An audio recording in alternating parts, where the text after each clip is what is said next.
Well, this video is called WAAAAAAAAAAAAHWa. So got some good news for me and some not so good news for other people. The good news for me is I'm reasonably sure, based on my last conversation with the sergeant, that my car is going to be delivered to me with an apology in the morning. A heartfelt apology on behalf of the Seminole County Sheriff's Department. However, as I mentioned, this Officer Dudley went on the call. Now, I'm going to retract something I said. It was determined that his determination of a Baker Act was sound, and now that I think about it, he's not qualified to make that decision as a legal law enforcement, so he should defer to the doctor if he has any doubt, and maybe he did have doubts. So he was justified in the Baker Act. Let's just say that, okay? I'm gonna give him that one. What he's not justified in is turning off his body cam before the end of the call, which he did to obfuscate the talking about the tow truck conveniently. He also likely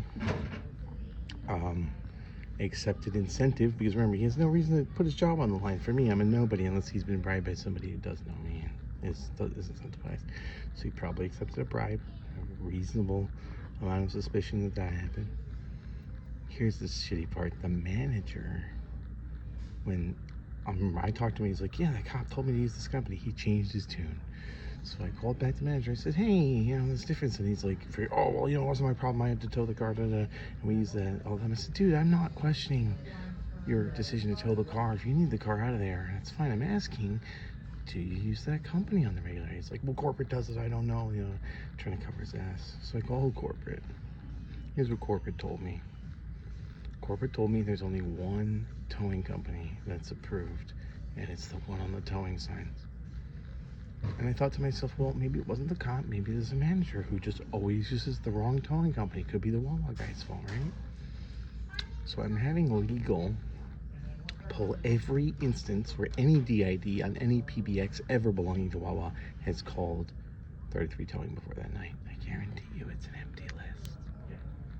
And so now we've got a cop who's in big trouble. We've got a manager who lied to the police when being questioned and created massive legal liability for WAAAA. He's going to be fired. And if he accepted a bribe to do that, which is likely, he's in big legal trouble too. But I end up with my car back. Again, just don't do shady shit, guys. And also, I was like, man, do I feel bad about this WAAAA guy losing his job? Well, he knowingly took the shelter from a homeless guy. It's like, yeah, I'll accept $50 to deprive some random homeless guy of the only thing he has to live in and his only way to get around. Sure, fuck that homeless guy. Well, fuck you, manager of WAAAA. You're gonna have to find a new job. Sorry.